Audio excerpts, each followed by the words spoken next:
Je veux faire ce que je veux. Je veux jouer la pantomime, même la comédie. Je veux danser nue si le maillot me gêne et humilie ma plastique. Je veux me retirer dans une île s'il me plaît, ou fréquenter des dames qui vivent de leur charme, pourvu qu'elles soient gaies, fantasques, voire mélancoliques et sages, comme sont beaucoup de femmes de joie. Je veux écrire des livres tristes et chastes, où il n'y aura que des paysages, des fleurs, du chagrin, de la fierté et la candeur des animaux charmants qui s'effraient de l'homme. Je veux sourire à tous les visages aimables et m'écarter des gens laids, sales et qui sentent mauvais.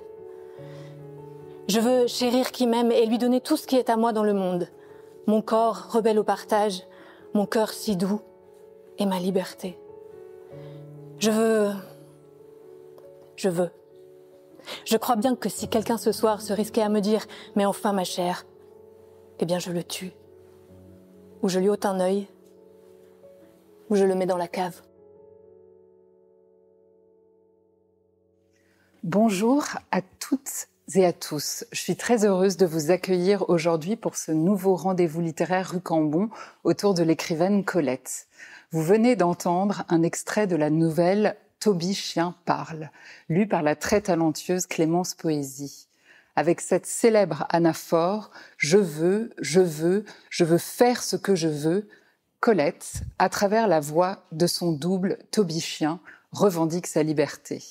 Elle a 34 ans lorsqu'elle écrit ce texte et vient tout juste de se séparer de Willy, son premier mari et grand amour. Obligée de gagner sa vie, elle se lance dans le music-hall, enchaîne les spectacles où elle se montre quasi nue sur scène, entretient une relation avec la scandaleuse Missy. Les mauvaises langues disent d'elle « Voilà une femme de lettres qui a mal tourné ». Colette fait fi des critiques et outrepasse les conventions de son époque. Elle célèbre le plaisir de vivre, celui des sens comme celui des mots. Elle impose son charme, sa légèreté et son goût de la liberté. Et plutôt que de se fossiliser dans son statut d'écrivaine, elle préfère devenir la vagabonde, celle qui se déplace sans cesse, qui refuse de se figer dans un lieu, un milieu, un métier ou un stéréotype de genre.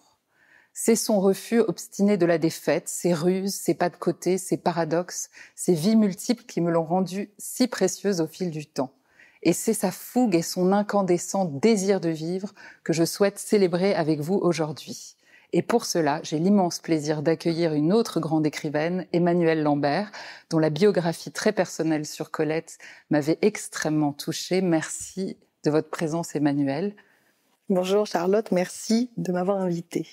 Et d'avoir aussi à mes côtés l'actrice et réalisatrice Clémence Poésie, férue de littérature, et qui donc pourra échanger aussi avec nous sur le parcours de Colette. Bonjour. Et enfin, Olivia Gesbert, rédactrice en chef de la Nouvelle Revue Française, nous fait l'honneur aujourd'hui de modérer cet échange. Et merci à toutes d'avoir accepté cette invitation. Et maintenant, Olivia, je vous laisse la parole. Bonjour. Dans votre biographie de Colette, Emmanuelle Lambert, vous confessez une rencontre sur le tard avec l'écrivaine. Tiens, c'est vrai, Colette, je me suis étonnée de ne l'avoir jamais lue, peut-être à cause du prénom, ça faisait un peu mièvre, un peu bonne femme, pardon, j'avais 20 ans. Qui, parmi vous, comme Emmanuelle Lambert, ne s'est pas dit un jour d'ailleurs peut-être, tiens, c'est vrai, Colette. De Colette, on connaît d'abord tous le nom sur les couvertures de ses livres. La série des Claudines, ses 4 romans semi-autobiographiques parus entre 1900 et 1903. Elle avait alors la vingtaine. Elle signera ensuite La Vagabonde, où elle raconte son expérience de la scène, sa carrière au music-hall pour gagner sa vie, sans l'aide d'un mari. Citons encore Chérie, Le blé en herbe, La chatte, La naissance du jour ou encore Sido.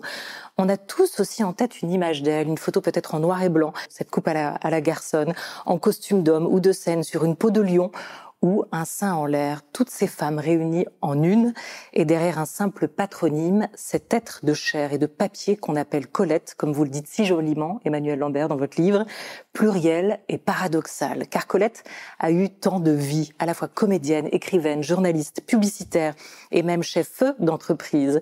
Dans l'ombre puis la lumière, elle a été femme d'eux, 3 fois mariée, mais aussi amante bisexuelle, désirée et désirante, à la fois indépendante et conquérante. Femme des nuits parisiennes, elle en revient toujours à son terroir, attentive au vivant, cherchant à retrouver dans ses livres l'harmonie du jardin fleuri.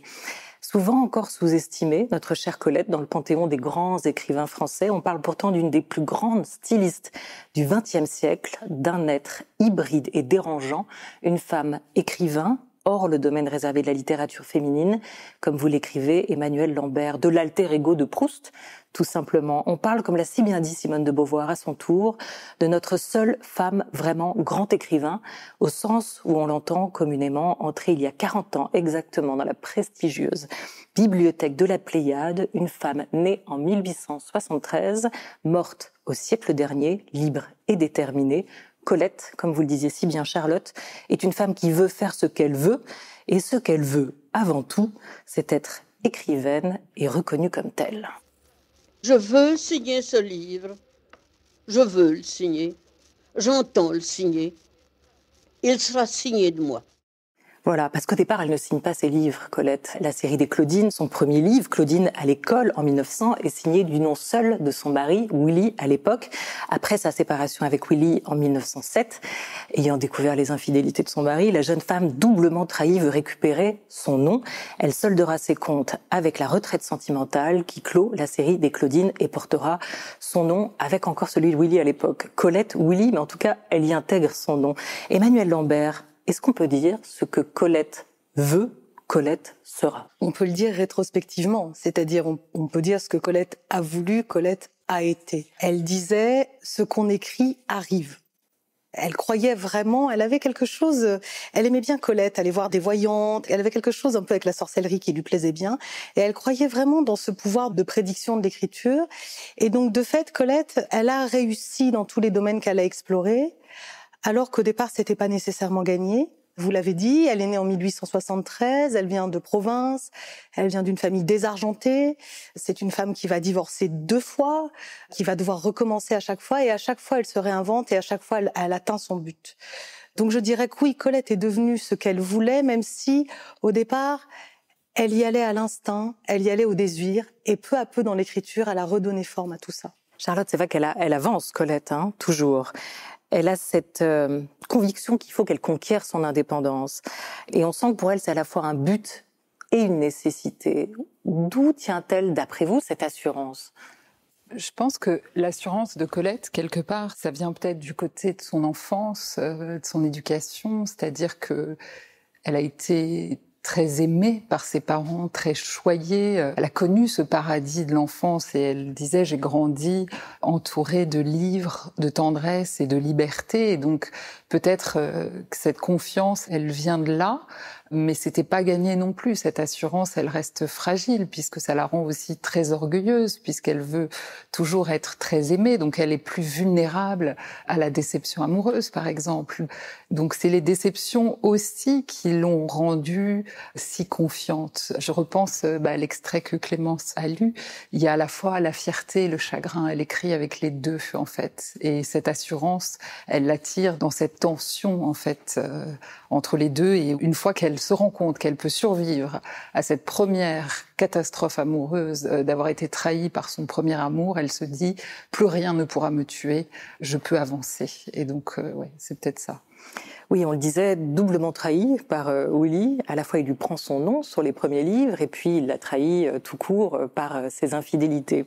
Ça va beaucoup la blesser d'ailleurs, cette histoire. Mais il faut quand même aussi dire que Willy a été extrêmement important pour elle. Son mari l'a introduit dans les cercles littéraires parisiens. Il l'a aussi, quand même lui, le premier incité à écrire ses souvenirs de jeune fille qu'il va éditer. C'est lui qui édite son premier livre, Claudine à l'école, en 1900. On le disait sous son nom à lui. La naissance d'un écrivain. Je propose d'écouter comment Colette parle rétrospectivement de ses débuts en écriture avec Claudine à l'école. Mais dans quelles conditions avez-vous écrit Claudine? Quelles conditions? Dans quelles conditions? Non pas de contraintes, mais tout de même, on me l'avait demandé. Et j'ai travaillé d'une manière inconfortable parce qu'il n'y avait pas de bureau dans la maison et un petit bout de table. Une épaule de travers, une mauvaise chaise. Voilà les souvenirs que mon premier volume m'a laissé. Mais je crois que M. Willy avait fait plus que vous demander d'écrire Claudine. Il vous l'avait presque ordonné, n'est-ce pas? Ordonné. Ce sont des choses Est-ce que vous n'êtes venu que pour me rappeler une époque déplaisante de ma vie? Certainement pas. Mais en tout cas, j'aimerais que vous me disiez pour quelle raison vous vous êtes plié de si bonne grâce aux volontés de M. Willy. Et quelle raison aurais-je eu de me refuser à un essai qu'on me demandait?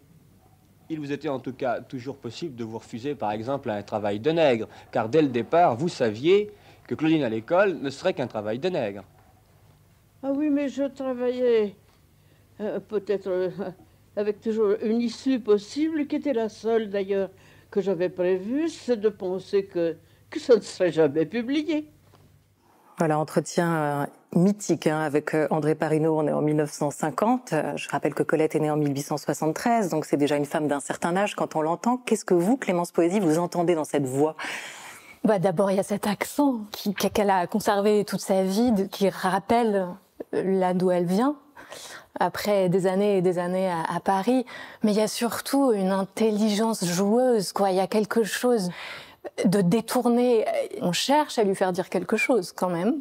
D'ailleurs, après, dans la suite des entretiens, il dit « Mais dans quelles conditions morales avez-vous écrit ?» Parce que, et elle reprend les rênes du récit avec beaucoup d'humour, quoi. Même si elle s'en défend un peu de l'humour, j'ai l'impression qu'elle aime pas trop. Et en même temps, toujours dans toutes ses réponses, moi, j'en entends tellement. Moi, j'entends la comédienne dans l'extrait qu'on a entendu. J'entends quelqu'un qui se met en scène, comme elle s'est mise en scène plus jeune, on y reviendra j'imagine en jouant sur les scènes du musical, mais on voit bien là qu'elle joue avec son interlocuteur, qu'elle ne dit que ce qu'elle veut bien dire, qu'elle varie la tonalité de sa voix. C'est pas exactement de la coquetterie, hein. Je crois pas qu'on puisse parler de coquetterie, je dirais que c'est plutôt du chic. Et elle ne se laisse pas arraisonner par ce monsieur qui est quand même extrêmement insistant, pour pas dire tout à fait lourd, et à qui elle va envoyer des sacrés coups de griffe dans la suite des entretiens qui sont à mourir de rire par ailleurs, parce que il y revient et à chaque fois, hop, elle lui donne un coup de griffe de panthère, quoi. Voilà, j'entends celle qui sait absolument jouer d'elle-même et des autres.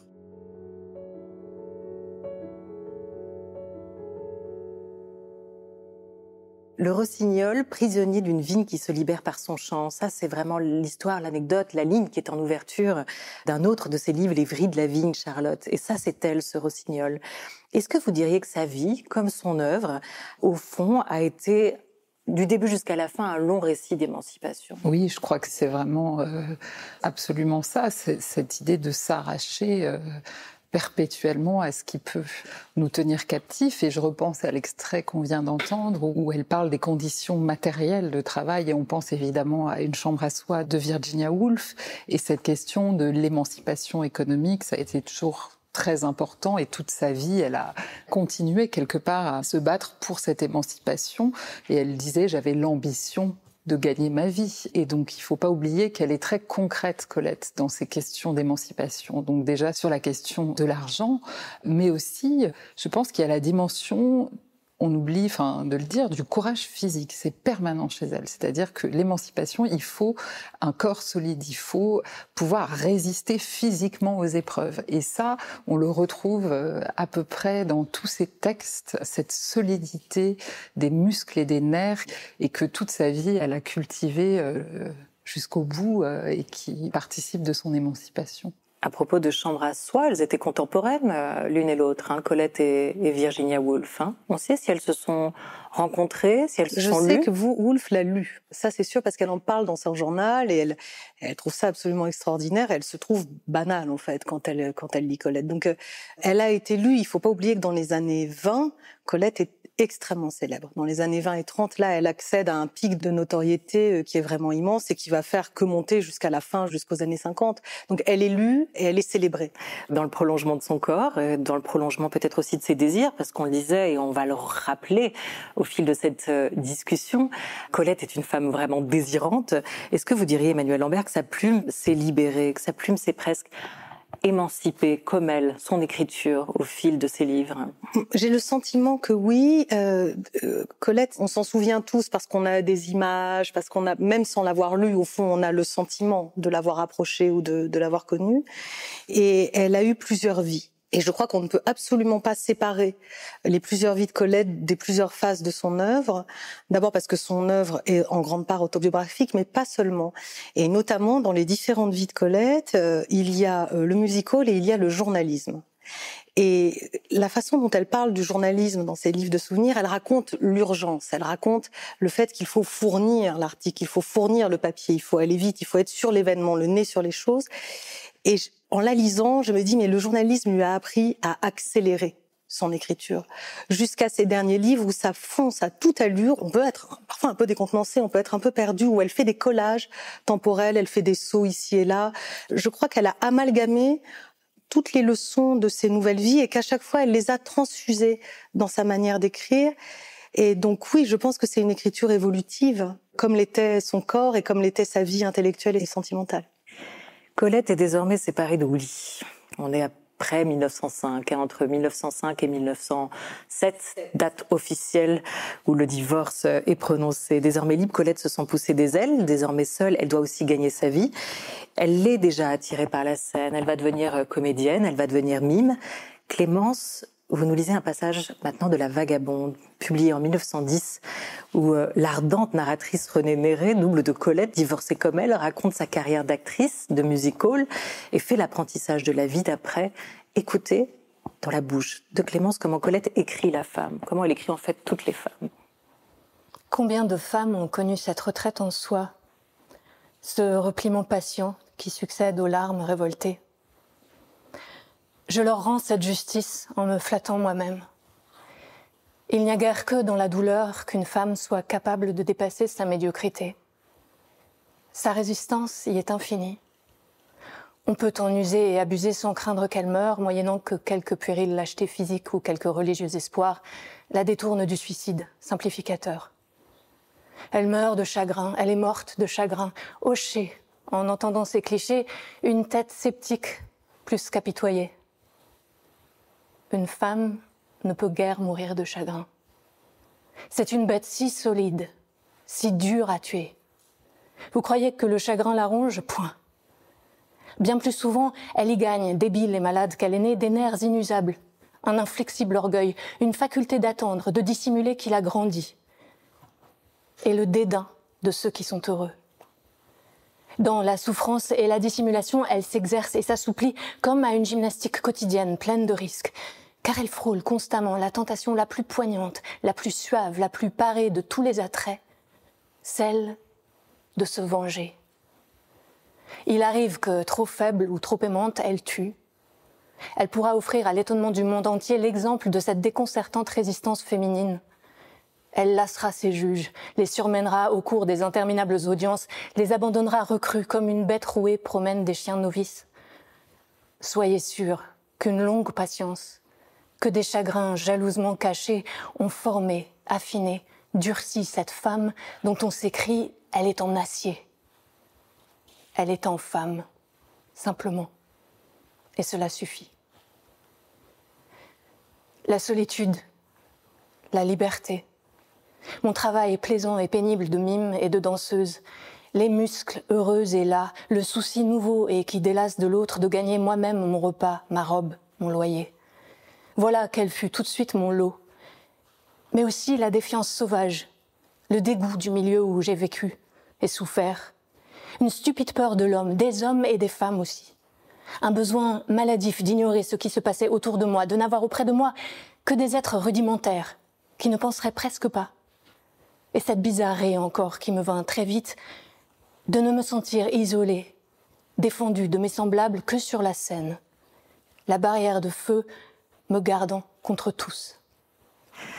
Merci beaucoup Clémence. Comment Colette écrit la femme? Parce que c'est vrai que dans tous ses romans, le héros est une héroïne. Hein? Oui, alors je rappelle juste la date de l'extrait, c'est 1910. Elle écrit ça en 1910, avant la Première Guerre mondiale. Moi, je trouve que c'est d'une puissance absolue.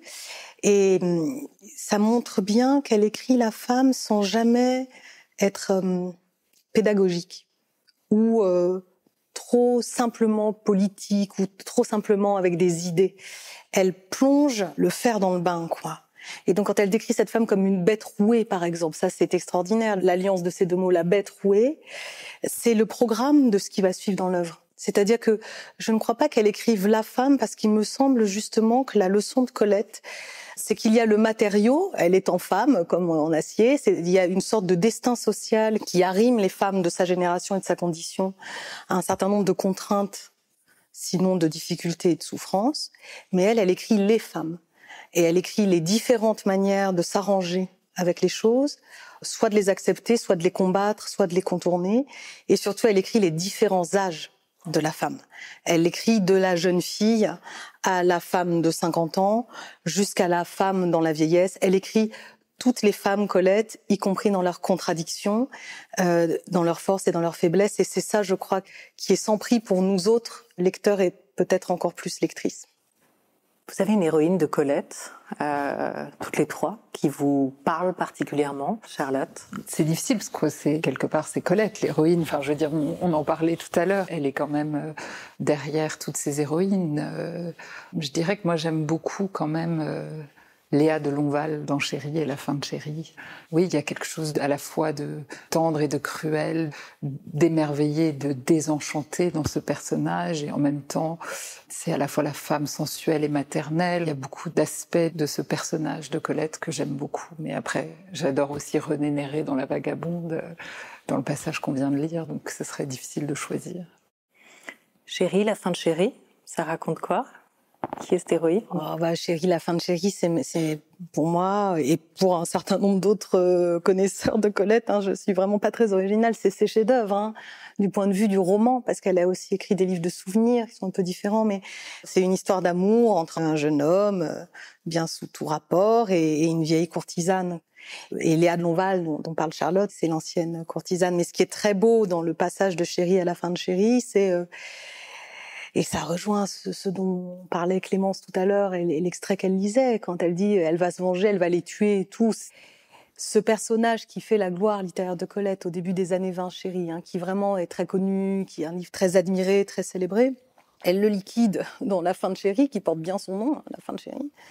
Et là, Charlotte parlait tout à l'heure de ce mélange. C'est que Léa de Lonval, dans La fin de Chéri, elle a pris de l'âge. Chéri, lui, il revient de la guerre de 14. Il est, comme l'étaient beaucoup de gens de sa génération, complètement déboussolé par cette nouvelle société dans laquelle il trouve pas sa place. Et il vient revoir sa vieille maîtresse, quoi. Il vient revoir Léa. Et Colette décrit la scène. Il est introduit dans ses appartements. Elle est en train de papoter avec une dame et elle est de dos, il la voit pas, et il voit juste une nuque très épaisse et des cheveux gris, et Colette décrit ça comme un animal, comme un poil d'animal, quoi. Et donc il est complètement perturbé, il sait pas où il est, et elle le regarde, et les deux dames discutent de ça comme il était joli quand il était jeune, donc c'est presque un objet, et elles sont là complètement souveraines, alors que la beauté est partie, que l'âge s'est installé, et à la fin c'est lui qui va mourir de mélancolie, c'est pas elle. Mais elle a eu, Colette, une relation aussi avec un jeune homme, un homme plus jeune qu'elle, avec son beau-fils. Elle en a eu plusieurs. Ah oui, le beau-fils. C'est ce qui a inspiré Chéri, la fin de Chéri, pas du tout? On a cru, mais non, ça a inspiré Le blé en herbe. Seulement. Ça fait partie des choses, vous voyez, le passage du temps, c'est une chose qui, moi, m'a interrogée quand j'ai travaillé sur Colette, parce que...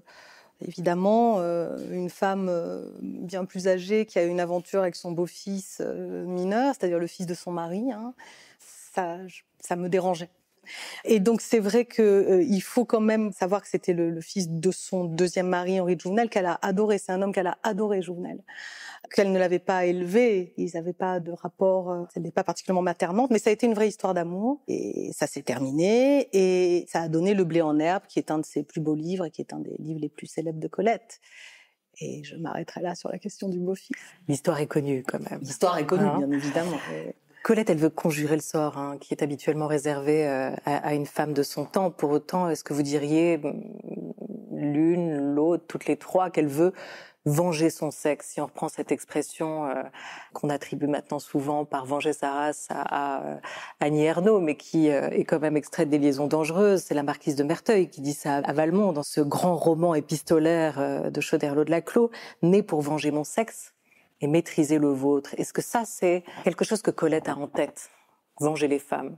Non, je pense pas que ce soit... il y a cette solidarité féminine qu'on peut retrouver dans beaucoup de textes, mais je pense qu'elle pense à elle avant tout, à se venger elle. Elle est très autocentrée sur son désir, sur ses propres blessures, et je pense pas qu'elle parle systématiquement au nom de toutes les femmes ou dans l'idée de venger son sexe. Je pense qu'elle refuse tout simplement la défaite pour elle-même avant toute chose. Il y a ça, et je crois aussi qu'elle n'a pas de projet. C'est-à-dire, je crois que c'est un écrivain qui avance et qui se nourrit de toutes les expériences que la vie lui apporte. Je ne crois pas qu'elle ait un objectif bien défini. Après, à la fin de sa vie, quand elle fait des entretiens, évidemment, elle reconstruit, comme fait tout le monde. Par contre, elle n'a pas ce projet-là, et je suis tout à fait d'accord avec ce que vous venez de dire, Charlotte. C'est-à-dire, c'est un individu. C'est vraiment un individu. Donc, il n'y a pas de pensée collective. Par contre, son sexe, en l'occurrence le nôtre, lui peut s'estimer bien heureux qu'elle ait écrit un certain nombre de livres et qu'elle ne se soit pas laissée malmener par le destin. Et qu'elle se soit vengée, non pas par des actions éclatantes, mais par la leçon qu'a été la façon dont elle a mené sa vie et dont elle l'a écrite. C'est-à-dire, elle fait une leçon de style absolument impériale et à la fin, elle gagne la partie. Et donc, ce n'est pas une vengeance dite, ce n'est pas une vengeance planifiée, mais à la fin, c'est quand même elle qui gagne. Clémence, vous ne nous avez pas donné votre héroïne de roman, de Colette préférée, celle à laquelle on peut, ou vous vous êtes un peu identifiée comme lectrice? C'est difficile pour une comédienne de pas être extrêmement touchée par la Renée de la Vagabonde, qui trouve sa chambre à elle, sa chambre à soi, sur scène. Voilà, ce paradoxe-là, je le trouve magnifique, et puis je la trouve magnifique, cette vagabonde de l'amour, quoi, qui refuse de s'arrêter d'avancer. Voilà. On a évoqué déjà 2 de ses maris, il y en a eu 3, mais outre les hommes et outre sa mère Sido, à laquelle elle va consacrer un livre éponyme magnifique, paru, je crois, Emmanuel, en 1929, qui furent les femmes de sa vie? Est-ce qu'il y a eu, Charlotte, Emmanuel, d'autres femmes vraiment importantes dans la vie de Colette? Il a eu beaucoup de grandes amitiés. Je pense notamment aussi à Marguerite Moreno, voilà, c'est ça. On a parlé de Missy. Puis... Sachant que Missy était une femme née, assignée femme, comme on dit aujourd'hui, et vivait comme un homme. Donc il y avait une ambiguïté de genre qui a beaucoup séduit Colette. Mais ce que vous dites, Charlotte, sur les amitiés me paraît déterminant. Oui, elle s'est beaucoup ressourcée dans ses amitiés qui ont compté tout au long de sa vie. Elle était très fidèle. Et réciproquement, les personnes qui lui ont été fidèles étaient ses amies, puisqu'elle souffrait quand même beaucoup de l'infidélité des hommes. Hein. Par contre, dans l'amitié, elle a trouvé, je crois, une forme de constance qui lui manquait. Une sororité, comme on dit aujourd'hui. Je suis pas sûre qu'elle aurait aimé ça, sororité. J'ai un doute, je sais pas. Je sais pas. Elle est très individuelle. Hein. C'est quelqu'un qui mène les choses. Voilà, elle fonce. Hein. C'est vraiment un individu très fort, quoi. Donc, je suis pas sûre qu'elle aurait été très à l'aise dans des entreprises collectives, à part, comme vous le disiez, dans une troupe de théâtre. À part sur scène, où là, elle supporte d'être une parmi d'autres. Mais je rebondis sur cette idée où c'est la question de la singularité qui compte toujours, c'est de s'accomplir. Et donc, quelque part, oui, elle n'a pas cette conscience de le faire au nom de toutes les femmes ou pour venger son sexe, mais elle a conscience que les obstacles pour avoir un destin singulier sont plus importants chez une femme. Et donc, pour revenir au texte de La Vagabonde, quand elle salue la résistance féminine, c'est que pour s'accomplir, il faut déployer beaucoup plus de courage et de force, et que donc, pour cela, les femmes sont plus fortes. Parce qu'elles n'ont pas le choix, en fait. Et que donc ça, oui, à cet endroit-là, de la résistance et du courage, les femmes ont quelque chose de plus.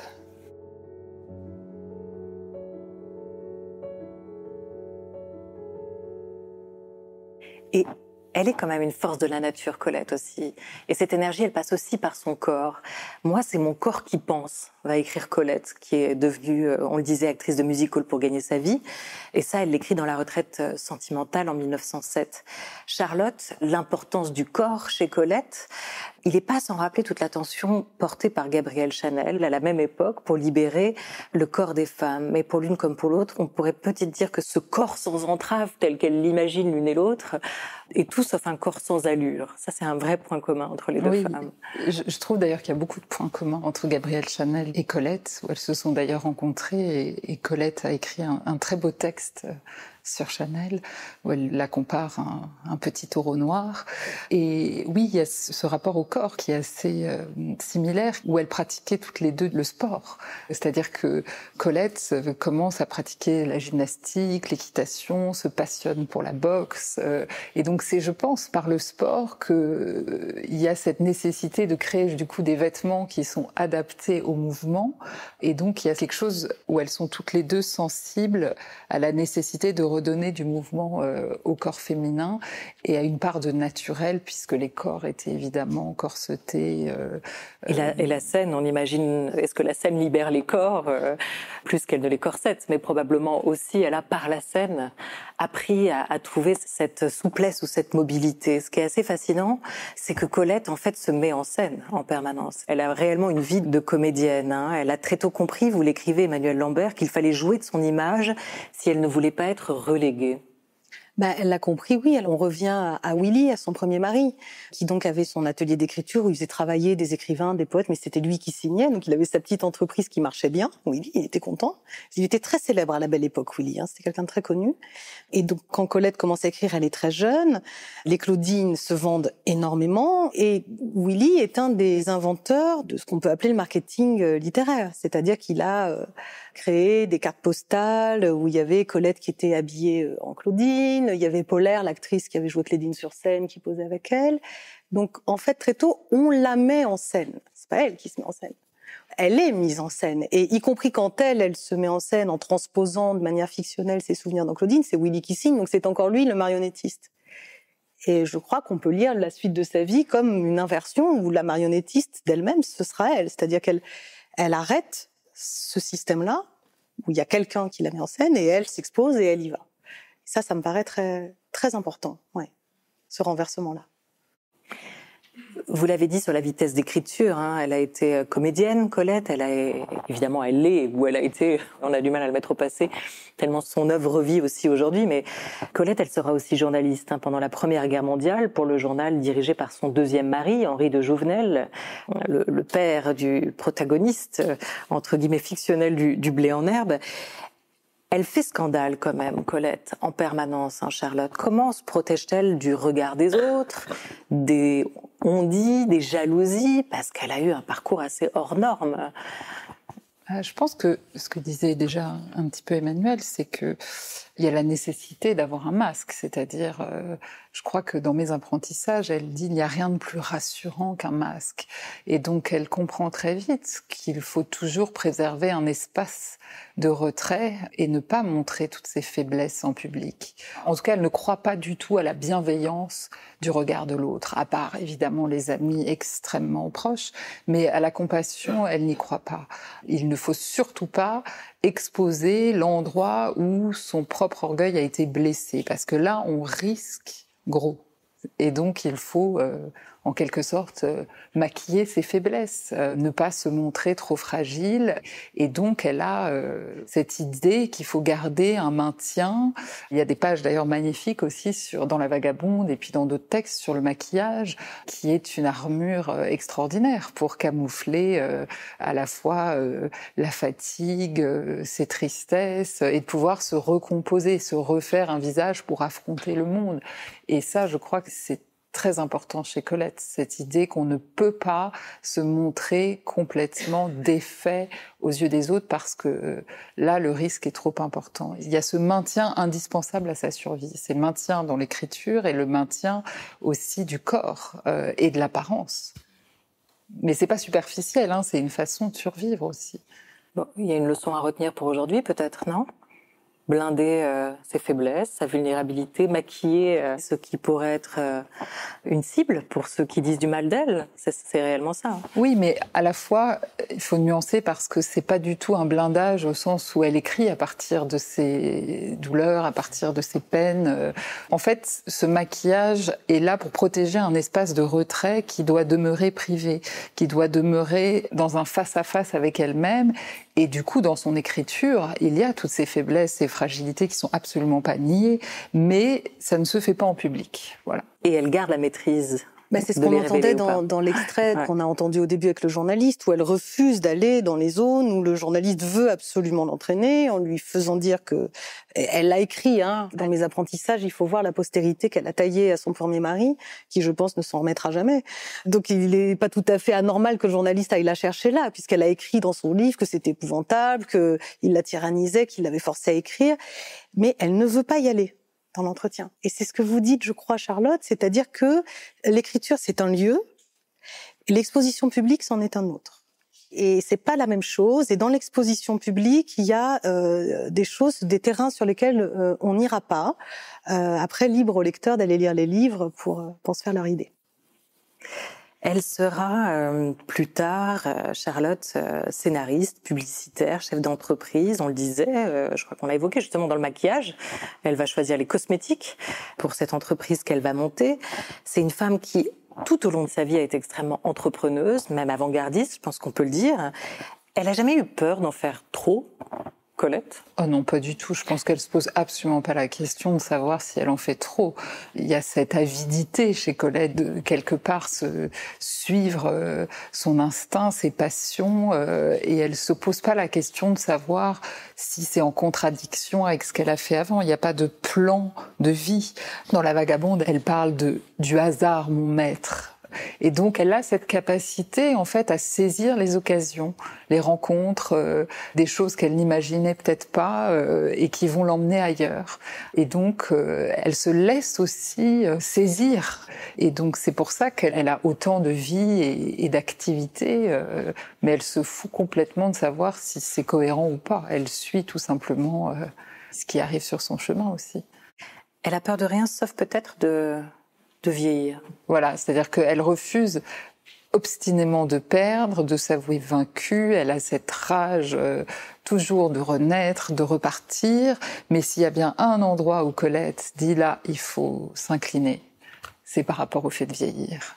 Et là, le combat est perdu d'avance. Et donc, très vite, elle prend conscience de ce combat perdu. Et cette fuite inéluctable du temps, elle l'écrit déjà dans Les Vrilles de la Vigne, qui est un recueil de nouvelles paru pour la première fois en 1908.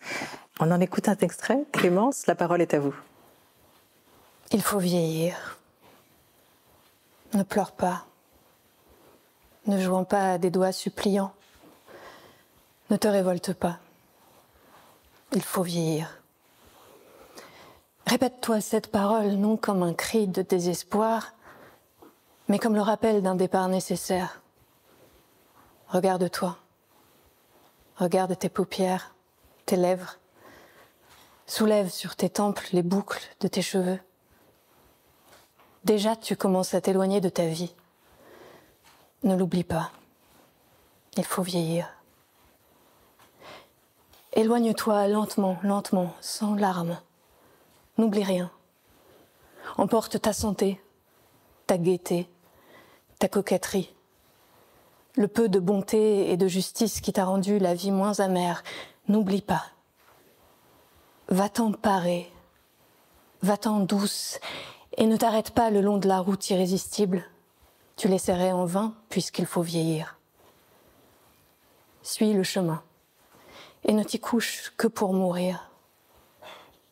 Et quand tu t'étendras en travers du vertigineux ruban ondulé, si tu n'as pas laissé derrière toi un à un tes cheveux en boucle, ni tes dents une à une, ni tes membres un à un usés, si la poudre éternelle n'a pas, avant ta dernière heure, sevré tes yeux de la lumière merveilleuse, si tu as jusqu'au bout gardé dans ta main la main amie qui te guide, couche-toi en souriant. Dors heureuse, dors privilégiée. On ne gagne pas contre le temps, sauf en écrivant, finalement. Merci Clémence. Emmanuel. Mais oui, sauf en écrivant, c'est-à-dire que ça, c'est un motif quand même qui traverse quasiment tous les livres, hein, et qui évidemment, l'âge venant, va s'accentuer. Et il y a les 2 derniers livres qui sont pour moi des merveilles absolues, où justement, il y a à la fois l'acceptation de la vieillesse et de la mort qui arrive, mais c'est troué par des souvenirs, voilà, par des souvenirs d'époques merveilleuses, de rencontres, de portraits, d'amitié. Il y a ce double mouvement en fait du temps qui avance et puis de l'écriture qui est sans pitié comme on le sait. Et l'écriture, elle fait surgir comme ça des choses qui explosent et qui redonnent, à défaut de donner de la jeunesse, ça donne de la sève. Et Colette, elle prend souvent l'image des plantes pour parler des êtres. Elle va souvent dans le végétal, quoi. Et c'est quelqu'un qui, malgré, je crois, une vieillesse difficile, compliquée par des problèmes de santé, a gardé la sève jusqu'au bout et ça se lit jusque dans ses derniers textes. Ça, je pense que c'est quand même un point qu'on n'a pas évoqué et on peut pas faire l'impasse complètement sur son rapport au vivant. Un dernier mot sur ce point, Charlotte, avec vous, dans la vie de Colette, il y aura eu des hommes, des femmes, des chats, des chiens, mais aussi surtout la nature, hein, ce paradis perdu qui était sa maison natale de Saint-Sauveur en Bourgogne, le jardin de sa mère, Sido. Colette et les siens étaient, selon ses propres mots, des fervents de la campagne pure, la nature, l'émerveillement qu'elle lui procure. Ça, c'est quelque chose qui traverse absolument tous ses livres. Est-ce que vous diriez que cette présence de la nature dans ses écrits traduit aussi la manière que Colette avait d'habiter le monde ? Oui, je pense que c'est protéger tout ce qui veut vivre, tout ce qui veut croître. Et donc, c'est peut-être une définition aussi de la douceur. Quelque part, cherche à protéger, non pas de façon mièvre, mais de manière attentive. Et il y a ce mot de Sido, regarde, regarde. Et c'est toujours cette attention à la vie, à toutes ces nuances qu'on voit dans la contemplation du vivant. Et donc, les plantes, les animaux, la nature qui nous entoure, nous rend sensibles à ce principe de croissance perpétuelle de la vie. Et Colette arrive à capter cela dans son écriture et à nous le restituer avec une force extraordinaire de métamorphose, en fait. Et on le sent vivant en nous. Pour cela, elle est inestimable. Oui, parce qu'à sa manière, Colette était une pionnière d'un genre littéraire très à la mode aujourd'hui, qui est l'autofiction. Elle racontait tout, ou en tout cas beaucoup, sous le ton du jeu. Elle observait, et ça passait par le prisme de l'individu, hein, cette réalité qu'elle nous racontait. Je voudrais juste, avant de vous donner une dernière fois, toutes les trois, la parole, terminer par ces mots de Jean Cocteau sur elle, vers la fin de sa vie. Jean Cocteau qui était un ami tendre et parfois caustique quand il parlait de Colette. Vie de Colette, scandale sur scandale, puis tout bascule et elle passe au rang d'idole. Elle achève son existence de pantomime, d'institut de beauté, de vieille lesbienne dans une apothéose de respectabilité. Parce qu'il faut dire que Colette est entrée dans la Pléiade, il faut dire que Colette est la première femme à avoir obtenu des funérailles nationales. Au fond, qu'est-ce que l'œuvre de Colette a vraiment d'admirable pour vous, Emmanuel Lambert, encore aujourd'hui ? En tant qu'écrivaine, pardon de le rappeler, mais moi ce que j'admire, c'est la puissance du style, et plus exactement d'un style qui se renouvelle au fil des années. Colette ne s'endort jamais sur ses lauriers. Vous citiez Cocteau qui dit, de fait, elle a des funérailles nationales. Avant sa mort, elle a présidé le jury du Goncourt, quand même. C'est une femme qui préside le jury du Goncourt. Donc, elle est tout à fait connue. On vient la voir comme une espèce de grande sage des lettres. Toute la jeune garde se précipite chez elle. Mais elle ne se laisse jamais lester par le succès. Et à chaque fois, elle trouve quelque chose de nouveau à découvrir. Et c'est ce que vous disiez, ce regard que lui a donné sa mère. Elle le garde jusqu'au bout, jusque dans l'expérience du grand âge. Et ben, elle continue d'observer, elle continue. Ça reste une expérience. Donc moi, ce que j'admire chez elle, c'est cette capacité de renouvellement dans l'écriture. Et après, je crois que savoir ce qu'une œuvre garde de contemporain, en fait, ça peut s'expliquer principalement, me semble-t-il, par sa puissance d'évocation, c'est-à-dire la faculté qu'elle a de rendre les choses présentes dans le présent, quand bien même elle évoque des choses d'une société qui a disparu, d'un monde qui a disparu, d'une ville qui est Paris, qui n'a plus la même physionomie. Les cocottes de la Belle Époque, évidemment, elles ont disparu, mais ça nous les rend présents. Ça, c'est le signe des grands écrivains. Et ils écrivent, et c'est comme s'ils vous parlaient en tête-à-tête aujourd'hui. Charlotte? Oui, je dirais, cette question de la renaissance perpétuelle, de la métamorphose. Et c'est vrai que dans une époque ou un moment où la question de l'identité, des assignations, des discours bien tranchés, on y est confronté absolument tout le temps. Et quelque part, Colette nous rappelle que tout ce qui est vivant, justement, se transforme, est une identité mouvante. Et donc, il y a chez elle un appel, je crois, à cette puissance de se redéfinir à chaque instant et de ne jamais se figer dans un discours tout fait. Et pour ça, je la remercie beaucoup. Clémence? Oui, je me disais, c'est toujours intéressant de lire un texte à voix haute. Et notamment Colette, moi j'avais jamais lu du Colette à voix haute, mais ce qui m'a complètement saisie, c'est ce corps qui pense, quoi. C'est cette physicalité qui est dans cette langue magnifique, mais jamais lointaine. Elle vibre, quoi, avec nous. Et ça, c'est exceptionnel. Merci beaucoup, Clémence. Merci, Charlotte. Merci d'avoir écouté cet épisode des Rendez-vous littéraires Rue Cambon. Pour découvrir les coulisses exclusives de cet événement, rendez-vous sur les réseaux sociaux de Chanel. À très bientôt pour un nouveau rendez-vous littéraire.